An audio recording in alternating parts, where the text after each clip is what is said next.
Boing. Holy crap. Hey guys, our lore video this week is on the Krogan species from the Mass Effect series, to which the squad mates Grunt and Rex both belong. We'll be going over their history and basic biology. So to begin with, the Krogan are a race of bipedal reptilian creatures originating from the planet Tuchanka. As a species, they average at about 7 feet tall, weighing on average between 330 and 450 pounds or so, with the real Schwarzenegger types growing even taller and weighing as much as 800 pounds. They are walking tanks with armor plating that supposedly cannot be penetrated by anything short of a molecular knife, an assertion we infer to be in regards to standard melee combat with other sentient creatures, as while in-game Krogans always have tons of life and or armor, bullets still kill them. You don't need a tank missile or anything. They're also known for having multiple sets of redundant organs, especially for the most vital structures. They have 2 hearts, 4 lungs, 2 stomachs, and famously for the males, 4 testicles, leading to such in-game comments from Krogan like, "Kick him in the quad!" Life on their native Tuchanka was very difficult in early developmental stages, meaning that everything that has survived on Tuchanka to the game's present day, including and especially the Krogan, are mean, powerful creatures. As a reflection of this, in addition to the aforementioned redundant organs, Krogan also have a redundant nervous system, based upon a neuroconductive fluid, which is stated as making them nearly impossible to paralyze.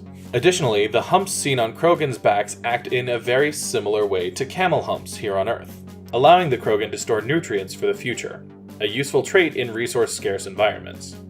But the 2 most well-known biological traits of the Krogan are their rate of reproduction and what is called the blood rage.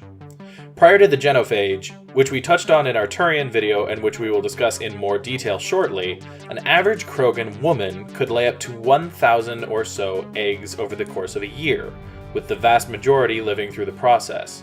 Since the genophage, Krogan women still lay the same number of eggs, but roughly only 1 in 1,000 survive to maturity.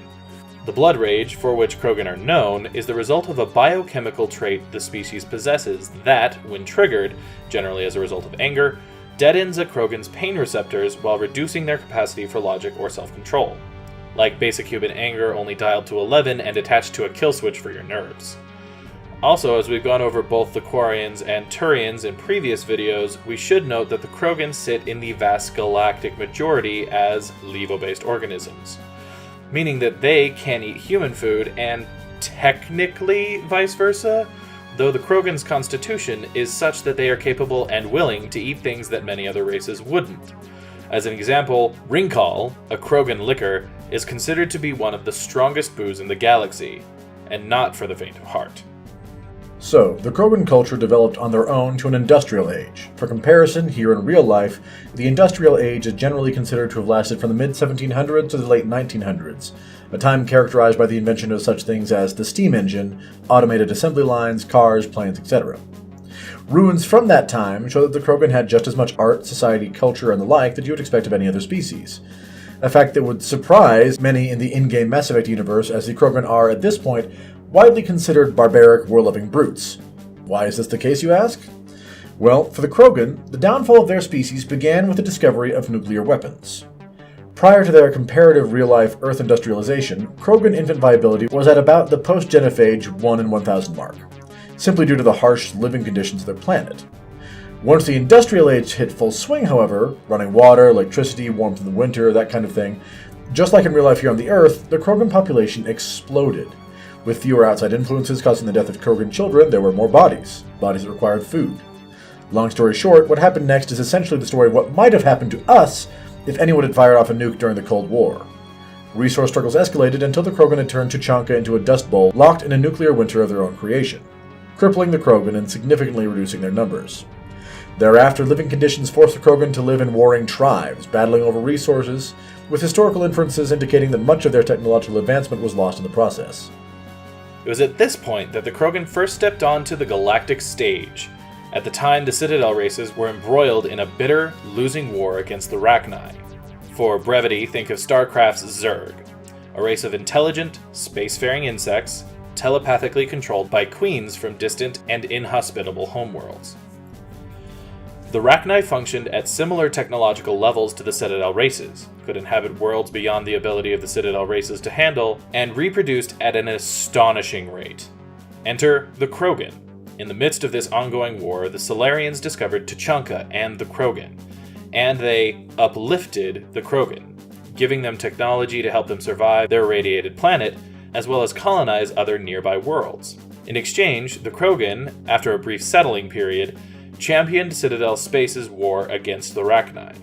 The Krogan could match the Rachni for numbers. Thanks to the Solarians, they could match them for technology, and they were able to take the fight to the heretofore inhospitable Rachni homeworlds. And after years of living in warring tribes on the harshest version of Tuchanka, the Krogan had been bred and genetically predisposed for war. It has been noted that the Blood Rage, a universal Krogan trait by the time of the games, was actually a recessive genetic capability prior to the Krogan nuclear age. The Krogan decimated the Rachni almost single-handedly, destroying their forces and bombarding their worlds from orbit while simultaneously setting off massive explosions beneath the surface of their various planets, as the Rachni liked to nest underground. The war finished, the Krogan were hailed as heroes. Afterward, the Citadel races learned why societies like Star Trek's Federation of Planets have the Prime Directive. With the gratitude of the Citadel races, the Krogan were granted numerous planets to colonize, and with the combination of space-age technology and the fact that, quite frankly, no home was as brutal as post-nuclear war Tuchanka, the Krogan race experienced a population explosion the likes of which had never been seen, easily dwarfing their industrial age population growth. Over the course of centuries, the Krogan gobbled up more and more territory, until eventually they started taking over settlements already established by other societies and governments. When finally the Council had had enough, and they ordered the Krogan to stand down, the Krogan ambassador stormed off the Citadel, challenging the Citadel races and daring them to come and take their planets back. War would begin not long after, with the swift, calculated, and brutally coordinated surgical strikes by the Citadel Council's very first Spectres, destroying numerous Krogan installations and darkening planets with viruses nearly simultaneously. It was a very, very strong start, but the Krogan were creatures of endurance. They weathered the opening attacks and fought back, just as vicious and brutal as they had been against the Rachni, a fact that would ultimately prove to be their undoing. In a manner not dissimilar to the discovery of the Krogan centuries before, the Turians arrived in Citadel space, of their own volition, during the wars that came to be known as the Krogan Rebellion. Similar to the Krogan in that they were militaristic people with a large standing army, the Turians were convinced to aid the Citadel races in their struggle against the Krogan, as no matter how many Krogan were put down, 3 more stood to take their place. Krogan victory was a numerical certainty unless the game was changed, and with Solarian help, that was exactly what the Turians did. Initially, the Turians fought the Krogan in a conventional manner: ships, troops, surgical strikes, etc. But though the Turians dramatically slowed the Krogan advance, the speed with which the Krogan could replenish their numbers was a fact that governed the tide of war. Then, the Solarians created the genophage. They'd intended it to be a deterrent, designed to threaten the Krogan with a perpetual birth rate stuck back at pre-industrial levels. The Turians, however, after having witnessed the wartime atrocities the Krogan were willing to commit, considered the Solarian stance too soft and naive. They replicated and disseminated the genophage virus, deploying it on every Krogan world and colony, effectively near-sterilizing the Krogan people.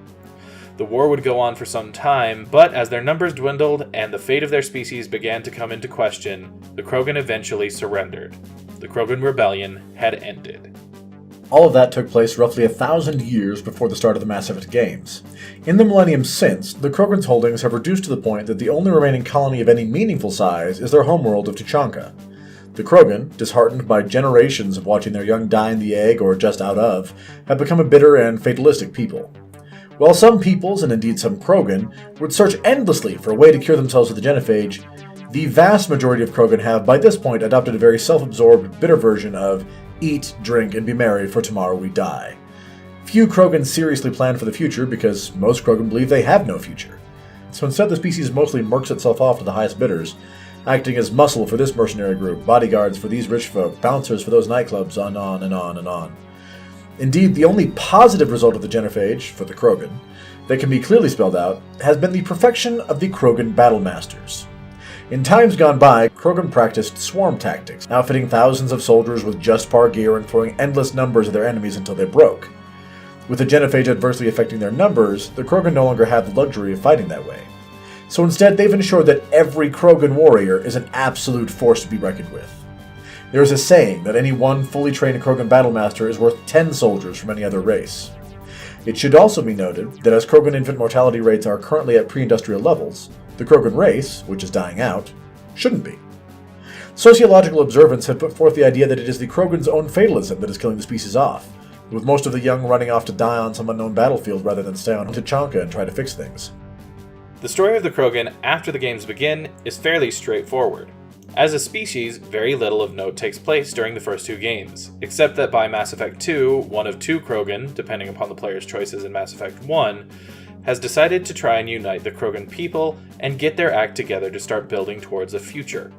In Mass Effect 3, the player tries to recruit the Krogan, along with literally everyone else, in the fight to save the galaxy from the Reapers. No matter who is leading them at the time, the Krogan will agree to join the fight, provided that a cure is provided for the genophage.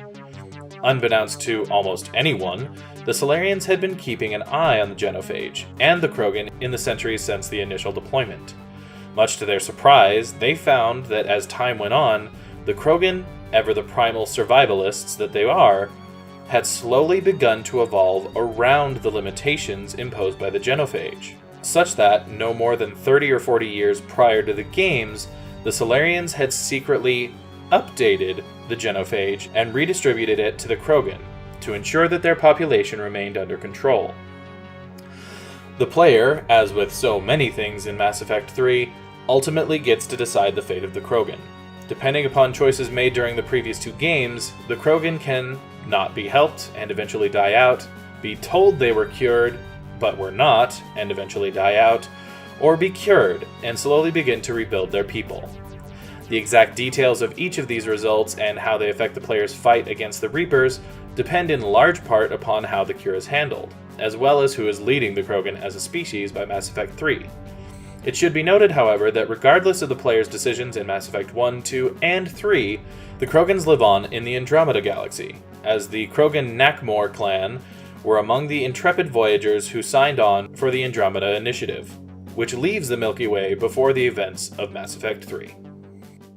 And that's basically the Krogan. Generally considered the ultimate muscle of the Milky Way, and a people with history that, quite frankly, is a frightening reflection of our own. We hope you enjoyed this video. If you did, please leave us a like. And if you have ideas for what you'd like to see us do a video on in the future, let us know in the comments down below. Also, if you'd like to see more videos from us in the future, be they lore or let's play, go ahead and hit that subscribe button. In the meantime, this has been Two Men and a Mic, signing off. Hey guys, you can click the link in the left for our last lore video. You can click the link on the right for our last Let's Play. And right here in the middle, that orb, you can hit that to subscribe. Also, ring the bell if you want to be notified when we post a new video. This is Two Men and a Mic. Thanks for watching.